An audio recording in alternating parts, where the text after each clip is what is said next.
नमस्कार. मी doctor Nitin Panditrao Nere, consultant physician Supertech hospital.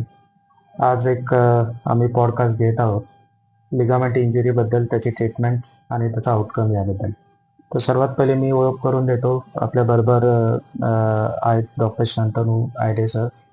Sir आहेत masters in physiotherapy, sports speciality. आणि मागील काही 7-8 महिन्यात आपण बरेच सारे लिगामेंट इंजुरीचे पेशंट या ठिकाणी आपण जीवनदायी योजनेच्या माध्यमातून आपण ऑपरेट केले. यामध्ये बरेचसे प्लेयर्स आणि कॉमन पब्लिकही होती. तर त्या संदर्भात आपण आज हा पॉडकास्ट ठेवला आहे. यात आपल्याला आपण माहिती देणार आहे की लिगामेंट इंजुरी, त्याबद्दल काय काळजी घ्यायची, काय कॉमनली मिस्टेक्स होतात, लोक काय चुका करतात आणि त्याचे भविष्यात काय परिणाम आपल्याला भोगावे लागतात, याबद्दल आपण हा पॉडकास्ट घेतला आहे. तर मी सरांना विनंती करेल की तुम्ही सर्वात पहिले तुमच्या अनुभवाबद्दल आणि तुमच्या आत्तापर्यंतच्या कामाबद्दल थोडंसं ब्रीफली इंट्रोडक्शन द्यावं. सर, मी जवळपास 2 वर्षापासून 2 वर्षात जर माझे केसेस काउंट केल्या, मी ACLच्या रिकन्स्ट्रक्शन झालेल्या, रिहॅब केलेल्या केसेस जर काउंट केल्या, तर एक 50+ केसेस मी 2 ते 2.5 वर्षामध्ये बघितलेल्या आहे. नाशिकमध्ये आल्यापासून एक 20 ते 25 केसेस मी इथं बघितलेल्या आहे. तर त्यानुसार मला बराचसा अनुभव आला की ग्राफ कोणता चांगला राहील, किंवा रिहॅब किती लवकर केलेला परवडेल, किंवा कोणत्याही एक्सरसाइज जर आपण रिहॅबमध्ये ऍड केलाय तर त्या लवकरात लवकर त्या प्लेयरला किंवा त्या पेशंटला रिकव्हरी करता येईल. त्यात अनेक स्पोर्ट्स प्लेयर होते, काही जनरल काम करणारे लोक पण होते. तर असे बरेच मला अनुभव आले की आपण लवकरात लवकर त्या पेशंटला आपण बॅक टू वर्क किंवा बॅक टू स्पोर्ट्स आणण्यासाठी कोणकोणत्या गोष्टी करू शकतो, ह्या गोष्टींचा मला अनुभव आला. तर आपण आतापर्यंत साधारणतः किती केसेस केल्या आणि याच्यात मॅक्झिमम केसेस कुठल्या होत्या? कुठल्या लिगामेंट इंजुरी कॉमन असते किंवा काय? ह्या एका वर्षामध्ये आपण मॅक्झिमम एक 20 ते 25 केसेस आपण केल्या, आणि त्याच्यामध्ये आपल्याला मोस्टली लिगामेंट इंजुरीच्या केसेस होत्या, आणि त्यातल्या त्यात ACL लिगामेंट प्लस मेनिस्कस अशा केसेस जास्त होत्या. आणि आपण आपल्या हॉस्पिटलला जे येणारे स्पोर्ट्सचे पेशंट जर आपण पकडले तर त्यातल्या त्यात kabaddi player, wrestlers, football player आणि काही रग्बी प्लेयर असे पेशंट आपल्याकडे होते. आता जे स्पोर्ट्स प्लेयर तुम्ही म्हटले, आपल्याकडे आपण स्पोर्ट्स प्लेयर केले, ते साधारणतः कुठल्या स्टेटसचे प्लेयर होते? म्हणजे लोकल खेळणारे होते की काय? स्टेट लेवल चे काही प्लेयर होते, काही यंग प्लेयर होते, आणि काही नॅशनल लेवलला खेळलेले, आणि रग्बीचे काही इंटरनॅशनल प्लेयर पण आपल्याकडे आलेले होते. तर साधारणतः काय कंप्लेंट घेऊन येतात हे पेशंट जेव्हा आपल्याकडे येतात?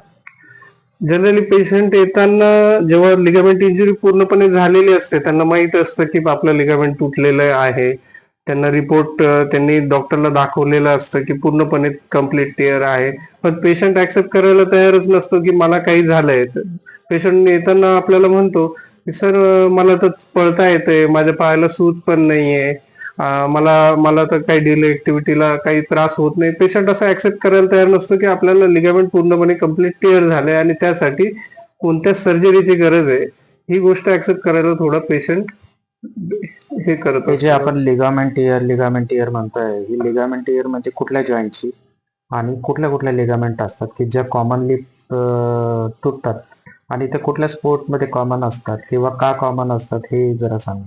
मेनली लिगामेंट इंजुरी नी मध्ये आपण म्हणू तर नी मध्ये ACL लिगामेंट इंजुरी जास्त असतात, आणि ते कोणत्या स्पोर्टमध्ये, ज्याही स्पोर्टमध्ये पायांचा यूज होतो, म्हणजे उदाहरणार्थ फुटबॉल, हॉकी, कबड्डी, ज्या स्पोर्टमध्ये पळणं, धावणं, पळून थांबणं, पळून डायरेक्शन चेंज करणं किंवा उडी मारणं, असे जे स्पोर्ट आहे, पायवटिंग मुवमेंट, जे अचानक डायरेक्शन चेंज करण्याची मुवमेंट, अशा स्पोर्ट्समध्ये लिगामेंट इंजुरी कॉमन आहे. आणि त्या 2 प्रकारच्या असतात, एक कॉन्टॅक्ट इंजुरी आणि दुसरी नॉन कॉन्टॅक्ट इंजुरी.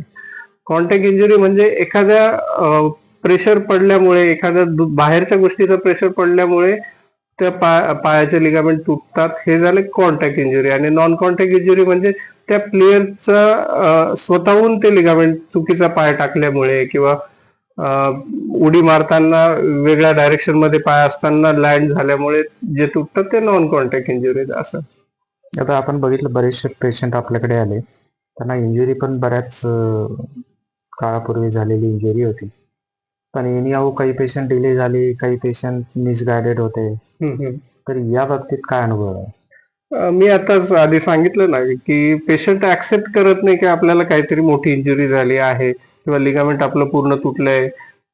पहिले 1-2 महिने पेशंटचा टाइमपास ह्याच गोष्टीमध्ये होतो की आपल्याला खरंच त्या सर्जरीची गरज आहे का, एसीएल रिकन्स्ट्रक्शनची गरज आहे का, याच्यामध्ये आधी तर पेशंट टाइम त्याचा जातो.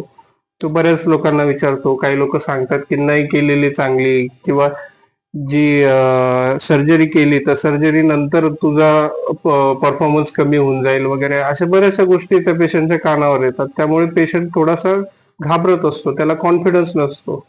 कारण बरेचसे असे आपल्याकडे उदाहरणं असतात की त्यावरनं त्या बॅड इम्पॅक्ट पडलेला असतो पेशंटला, की नाही याची सर्जरी झाली होती पण मग याला परत ते आधीसारखा खेळत नाही. जे पेशंट डिले करतात, सर्जरी करायला डिले करतात लिगामेंट इंजुरी नंतर, त्यांच्यामध्ये आपल्याला काय डेफिसिट बघायला मिळतात किंवा काय कॉम्प्लिकेशन आपल्याला बघायला मिळतात? डिले तरी समजा खूप जास्त डिले झाला, वर्ष झालं, तर अशा पेशंट मध्ये ती पायाची मुवमेंट कमी झाल्यामुळे मसल वेस्टिंग म्हणजे पायाची गर्थ कमी होणे, मसल कमजोर होणे किंवा पाय बारीक पडणे आपण म्हणू शकतो, ह्या गोष्टी होतात. माझ्या आपल्याकडे एक पेशंट होता जो स्पोर्ट्स प्लेअर होता आणि त्याचा सिग्निफिकंटली एक पाय खूप जाड आणि एक पाय खूप छोटा हो बारीक पडलेला होता. 1.5 ते 2 इंचने दुसऱ्या पायाची गर्थ कमी होती. त्याने त्याची चाल पण बदललेली होती. लिम्पिंग गेट होतं. हो. त्या पायांना कॉन्फिडन्स तेवढा आला नाही त्याला परत. शिवाय मेनिस्कस इंजुरी पण होतात. हो सर, मेनिस्कस इंजुरी ही कॉन्सिक्वेन्स असते लिगामेंट इंजुरीची. लिगामेंट नीला स्टेबल ठेवण्याचं काम करतात. जेव्हा लिगामेंट तुटतं, ती कॉन्टॅक्ट इंजुरी असो किंवा नॉन कॉन्टॅक्ट इंजुरी असो, जेव्हा लिगामेंट तुटतं तेव्हा तेवढ्या काळासाठी नी अनस्टेबल होतो.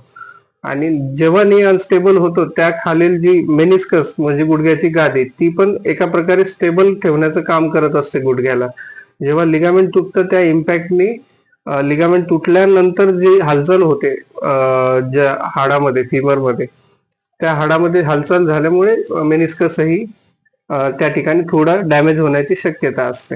लिगामेंटचा सपोर्ट नसल्यामुळे मेनिस्कसवर जास्त ताण पडत असेल. हो, हे लेटेस्ट स्टेजेस मध्ये दिसून येतं. तरी मग काय वाटतं की जर लिगामेंट इंजुरी असेल, जनरली काय होतं आपल्याकडे येताना पेशंट ऑलरेडी डायग्नोज असतात, ते MRI घेऊन येतात किंवा ऑलरेडी क्लिनिकल डायग्नोसिस आलेलं असतं. तर MRI डेफिनेटली MRI हा लिगामेंट इंजुरीसाठी गोल्ड स्टँडर्ड आहे. त्यामध्ये आपल्याला लिगामेंट इंजुरी पण कळते आणि मेनिस्कस इंजुरी पण कळते. आणि मग त्यानुसार आपण इथं आल्यानंतर क्लिनिकल जजमेंट पण आपण घेतो. ऑर्थोपेडिक सर्जन बघतात, फिजिओथेरपिस्ट बघतात आणि त्यानुसार आपण पुन्हा क्लिनिकल जजमेंटवरून ठरवतो की लिगामेंट इंजुरी किती सिग्निफिकंट आहे, नी किती इन्स्टेबल आहे, हे आपण इथं पुन्हा बघतो आणि त्यानुसार आपण आता पुढची सर्जरी प्लॅन करतो. तर आयडियल टाइम काय असावा सर्जरीचा की जेणेकरून पेशंटला लिगामेंट इंजुरी झाली, तो स्पोर्ट्स खेळतोय, त्याला लिगामेंट इंजुरी झाली आणि त्याने MRI केला, त्याला कळालं की त्याला लिगामेंट ब्रेक झाली त्याची, तर आयडियल टाइम काय असायला पाहिजे सर्जरीचा? एक माझ्या मते एक 10 दिवसामध्ये त्याची स्वेलिंग, जी इमिजिएट स्वेलिंग आलेली असते गुडघ्याला इंजुरी नंतर, ती कमी झाल्यानंतर इमिजिएटली आपण सर्जरी करू शकतो. लवकरात लवकर केलेलं कधीही चांगलं.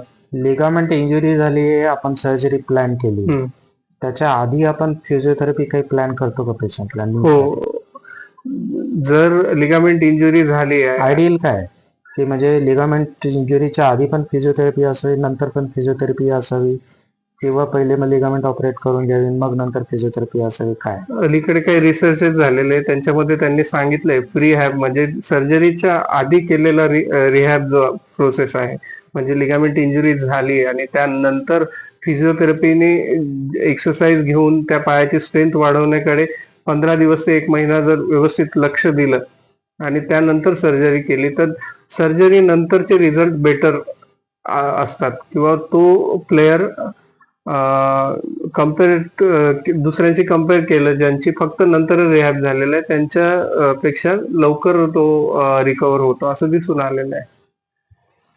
आता आपण आपल्याकडे काही सर्जरी केल्या त्यांचा आपण फिजिओथेरपी कितल्या दिवशी चालू करतो, आणि जे काही पेशंट आपल्याकडे बाहेरून पण आले, ते बाहेरून ऑपरेट करून आले, ते आपल्याकडे काही 15 दिवसात आले, काही महिन्याभरात आले, काही 5-6 महिन्यानंतर आले, तर यात काय आहे? आपला प्रोटोकॉल काय आहे? आणि जेव्हा पेशंट बाहेरून येतात तर त्यांच्यामध्ये आपल्याला काय चॅलेंजेस जाणवतात? जनरली सर आपण तिसऱ्याच दिवशी सर्जरीच्या तिसऱ्याच दिवशी आपण फिजिओथेरपी स्टार्ट करून देतो. लवकरात लवकर गुडघ्याची हालचाल चालू करून देतो आणि बेसिक एक्सरसाइज आपण चालू करून देतो. आपल्याकडे जे पेशंट आलेले आहेत, जे बाहेरून कधी कधी सर्जरी करून पेशंट येतात, ते जनरली येतात 15 दिवसानंतर, किंवा 15 दिवस तर तरी कमी, काही 1 महिन्यानंतर, 20-25 दिवसानंतर असे पेशंट आलेले आहेत. पण ह्यांच्यामध्ये जी गोष्ट आपण तिसऱ्या दिवशी करतो ती गोष्ट त्यांची 15व्या दिवशी, 20व्या दिवशी किंवा 25 दिवस झाल्यानंतर ती गोष्ट होत असते. म्हणजे त्यांचा जवळजवळ 1 महिना त्यांचा वेस्ट गेल्यासारखा होतो आणि त्याचे दुष्परिणाम त्यांना गुडघ्याची रेंज परत न येणे, गुडघा वाकवण्यात, पूर्णपणे सरळ होण्यात, जे आपण समोरची जी थाईसची मसल आहे क्वाड्रायसेप, त्याचं ऍक्टिव्हेशन होण्यात त्यांना त्रास होतो किंवा ती लवकर होत नाही. ह्या अशा गोष्टी दिसून येतात जे पेशंट लेट चालू करतात किंवा लेट येतात. आतापर्यंत जे पेशंट लेट आलेत आपल्याकडे, त्यांच्यामध्ये काही साम्य होतं का, की त्यांची काही एखादी कंप्लेंट खूप प्रॉमिनंटली ते घेऊन आले आणि ते आपण फिजिओथेरपी देऊन पण काही प्रमाणात ते राहूनच गेला, असं काही होतं का? हो, पेशंट खूप जास्त लेट झाल्यामुळे जो स्टिफनेस नीला आलेला होता, तर आपण रेंज अचीव करणं म्हणजे गुडघा वाकण्याची रेंज, नी फ्लेक्शन आपण म्हणतो, ही रेंज काही मुलांमध्ये आपल्याला पाहिजे तशी भेटली नाही जेव्हा ते लेट आले. त्यामुळे आपण एक म्हणू शकतो की रेंज ऑफ मोशन तेवढं अचीव करता नाही आलं. आणि नंतर नी स्टिफ झाल्यानंतर मग खूप जास्त आपण मेहनत करून सुद्धा ती एका लेवल पर्यंतच आपण अचीव करू शकलो लेट झाल्यामुळे. आणि त्या मुलाला जवळजवळ 1.5-2 महिन्यानंतर आलेला होता तो. आता ज्या सर्जरीज आपण केल्या आहेत, ह्या सर्जरीमध्ये आपण नेमकं काय केले? कुठल्या प्रकारचे आपण ग्राफ्ट टाकलेत? त्याच्यामध्ये आपण नॅचरल ग्राफ्ट कुठला घेतो, सिंथेटिक ग्राफ्ट कुठला घेतो, याचा काय ऍडव्हान्टेज आहे? सिंथेटिक ग्राफ्ट ऍडिशनल टाकण्यामागे त्याचा काही फायदा आहे का आपल्याला? अलीकडे आता सिंथेटिक ग्राफ्ट आता आलेले आहे. ॲलोग्राफ्ट आणि ऑटोग्राफ्ट 2 प्रकार असतात जे मॅक्झिमम आपल्याकडे टाकले जातात. ऑटोग्राफ्ट म्हणजे त्याच माणसाच्या पायातून, त्याच पेशंटच्या पायातून 3 ठिकाणून तीन साईट असतात, तिथून आपण जनरली ग्राफ्ट काढू शकतो. एक असतं पटेलर टेंडन जे असतं तिथून काढू शकतो. दुसरं असतं हॅमस्ट्रिंग टेंडन, जी थाईच्या मागच्या साईडची मसल आहे तिथून काढू शकतो. आणि तिसरं असतं पेरोनियस टेंडन, जी अँकलच्या साईडची जी मसल आहे पेरोनियस लॉंगस नावाची, तिथून काढू शकतो. आणि सिंथेटिक ग्राफ्ट अजून काही आपल्याकडे इतकं कोणी वापरलंय वगैरे असं दिसून आलेलं आहे. आता इंट्रोड्यूस झालेले आहेत ते, त्याचे रिझल्ट अजून त्याच्यावर रिसर्च चालू आहे की ते चांगले किंवा वाईट. आता याच्यात सिंथेटिक ग्राफ्ट मध्ये एक सिंपल स्क्रू आहे, एक बाय स्क्रू आहे. त्या दोघांमध्ये काही फरक आहे का? मला असं वाटतं एक पेशंट आपल्याकडे आला होता जो बाय स्क्रू टाकून आलेला होता आणि त्याचा तो ग्राफ्ट सेट झालेला होता आणि ड्युरिंग कबड्डी प्लेइंग तो पूर्ण तो ग्राफ्ट तुटलेला होता. याबद्दल काही आहे का? याचा स्टडी काय आहे का याचा? जनरली जे सर्जरीमध्ये स्क्रू यूज होतात ते 2 प्रकारचे असतात, टायटॅनियम आणि बायोस्क्रू. बायोस्क्रू म्हणजे विरघळणारा स्क्रू असतो, म्हणजे एका प्रकारे तो स्क्रू कालांतराने पूर्णपणे विरघळून जातो आणि त्या ठिकाणी बोन तयार होऊन जातं आणि तो ग्राफ्ट फिक्स होऊन जातो. पण काही रिसर्च मध्ये असं काही ठिकाणी दिसून आलेलं आहे की ग्राफ्ट पूर्णपणे वितळून जातो, विरघळून जातो, पण त्या ठिकाणी बोन तयार होत नाही. तर तिथला जो स्पेस असतो, टनेल असतो, तो तसाच मोकळा राहून जातो. हे काही पेशंटमध्ये ज्यांच्यामध्ये कॅल्शियमची कमतरता आहे किंवा ज्यांच्यामध्ये न्यूट्रिशनल डिफिशियन्सी म्हणू शकतो आपण, तर अशा पेशंटमध्ये दिसून आलेलं आहे. आणि दुसरीकडे टायटॅनियम ग्राफ्ट असतो जो विरघळत नाही, त्याचा जो स्क्रू असतो तो तसाच असतो.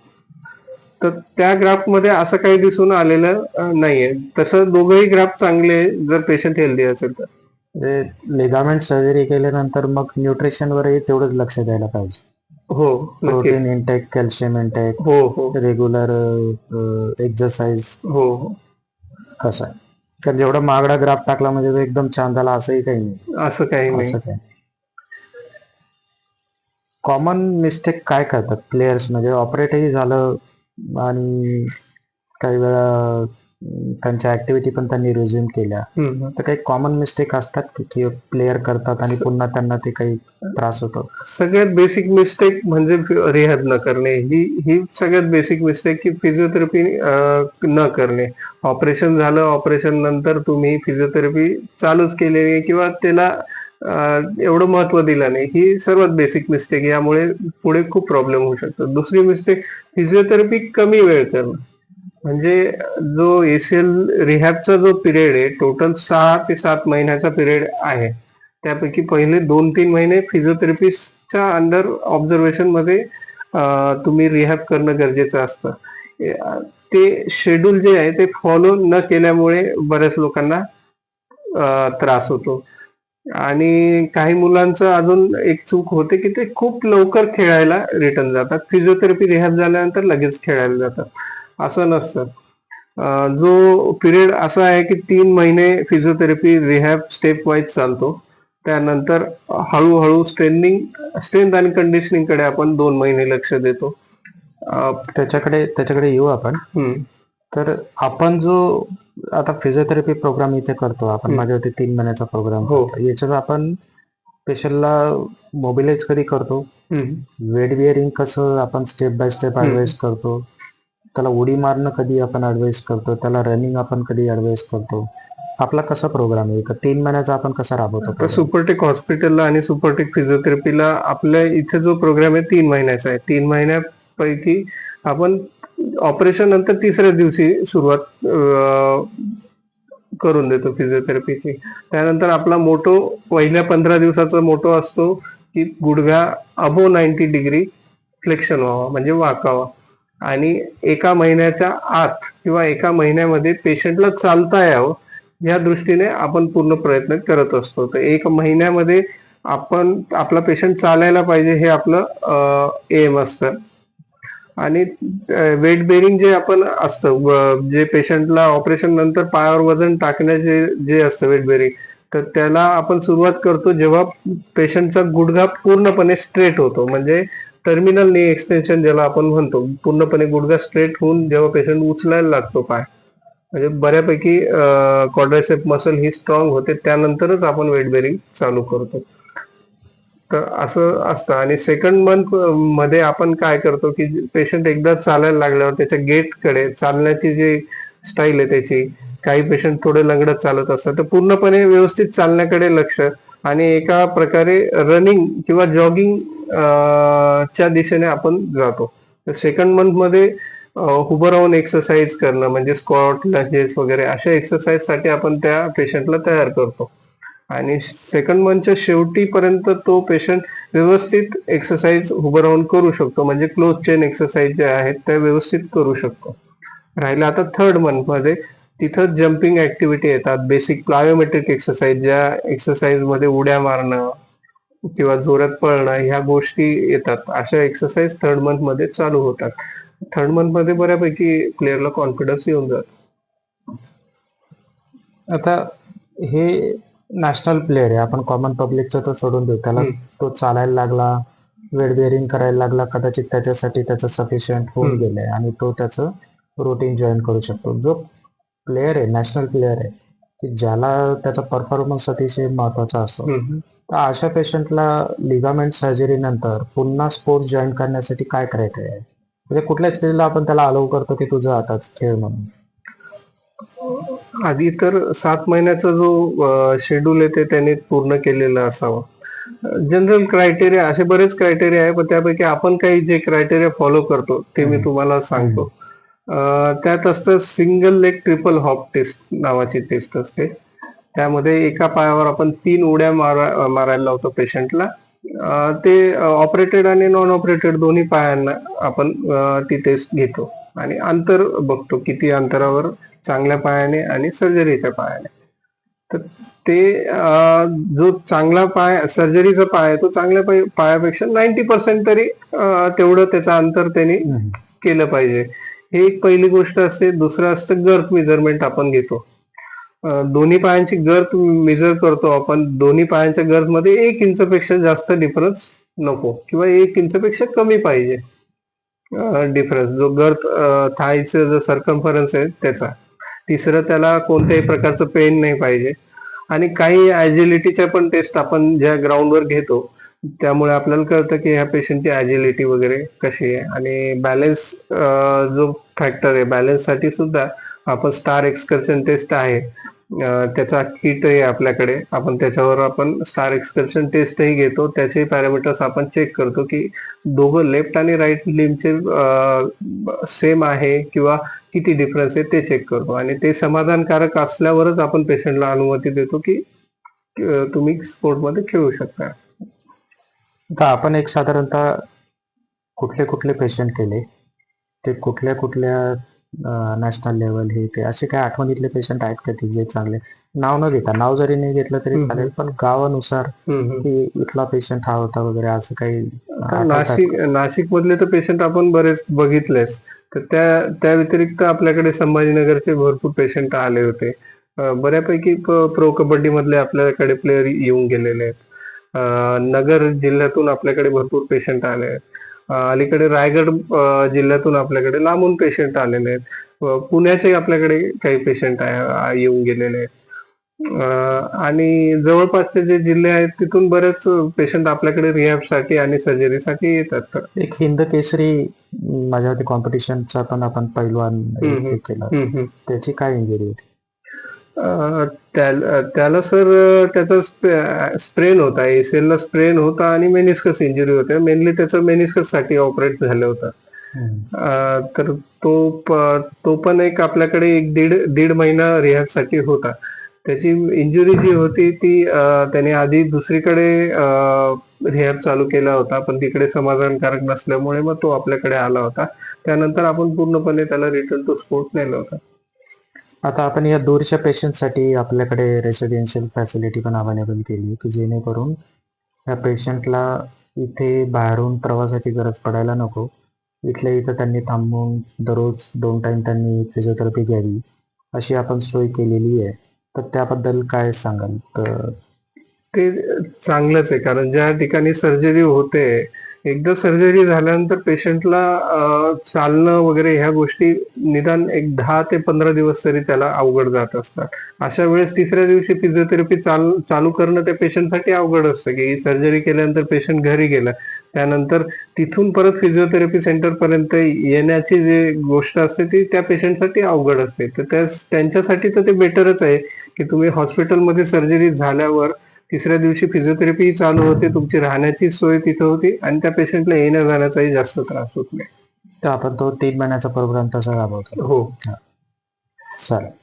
अजून काही special comment ACL PCL ligament बद्दल, किंवा जे काही प्लेयर्स ऐकत असतील किंवा जे पेशंट असतील ज्यांचे लिगामेंट तुटलेले असतील त्यांच्यासाठी काही खास मेसेज? माझं एवढंच म्हणणं आहे की ACL लिगामेंट इंजुरी ही इग्नोर करण्यासारखी नाही आहे. जास्त आपण आता त्याला जितकं लेट केलं तितकं तुम्हाला त्याचे दुष्परिणाम जे दिसून येतील. लवकरात लवकर आणि इफिशियंट ज्या गोष्टी आहे, जे लवकरात लवकर तो पाय नीट होण्यासाठी ज्या गोष्टी आहे त्या करणं गरजेचं आहे. आणि लिगामेंट इंजुरी आजकाल तर असं राहिलं नाही की लिगामेंट इंजुरी झाली, सर्जरी झाली तर तो मुलगा बाजूला बसेल किंवा त्या आयुष्यभर त्याला खेळता येणार नाही. असं आम्ही प्रूव्ह करून दाखवलेलं आहे की असं होत नाही. तुम्हाला इंजुरी झाली, लिगामेंटची सर्जरी जरी झाली, तुमचा परफॉर्मन्स बेटर होईपर्यंत आम्ही तुम्हाला ट्रीटमेंट देतो आणि परफॉर्मन्स बेटर झाल्यावरच आम्ही अनुमती देतो खेळायची. त्यामुळे इथून निघालेला जो पेशंट आहे त्याला परत लिगामेंट तुटण्याची शक्यता ही 99% नाही ना. नक्की. थँक्यू वेळ दिल्याबद्दल. Thank you sir. सगळ्यांना पुन्हा एकदा मी सांगतो, लिगामेंट इंजुरी ही झाल्यानंतर तर व्यायामाचा हा रोल तेवढाच फार महत्त्वाचा असतो. आणि बऱ्याच वेळा आमच्याकडे पेशंट येतात, त्यांना ते आम्हाला सांगतात की आम्हाला यांनी सांगितलं की काही गरज नाही, कॉन्झर्वेटिव्ह होईल. पण त्या पेशंटमध्ये बरेचसे कॉम्प्लिकेशन हे दिसतात. त्यांच्या गाद्या फाटून जातात किंवा त्यांचे पाय बारीक पडतात, त्यांच्या मसलची स्ट्रेंथ कमी होऊन जाते. असे बरेचसे प्रॉब्लेम असतात की जे व्हायला नको. ह्या कॉमन चुका असतात की जे बरेचसे प्लेयर्स आणि कॉमन मॅन पण करतात. तर ह्या गोष्टीवर आपण लक्ष द्यायला पाहिजे. दुसरं की बऱ्याच वेळा ओल्ड पर्सनमध्ये पण ह्या गोष्टी जाणवतात आणि त्यांनाही असे सल्ले दिलेले असतात की अरे काय लिगामेंटचं ऑपरेशन करायचं, आपण त्यापेक्षा 5 वर्षानंतर जॉईंट रिप्लेसमेंटच करू. आणि मग तेवढ्या वेळामध्ये त्यांच्या गाद्या खराब होतात, खूप सारं त्यांना दुखणं असतं आणि खूप सारे पेन किलर खावे लागतात. त्या पेन किलरचा पुन्हा शरीरावर, किडनीवर वाईट परिणामही होतो. या सगळ्या गोष्टींपासून आपण वाचायला पाहिजे, एक जेन्युइन सल्ला घ्यायला पाहिजे. आणि फिजिओथेरपीचा रोल हा फार महत्त्वाचा आहे. तुम्ही इंजुरी झाल्या आधी फिजिओथेरपीचा रोल घ्यायला पाहिजे.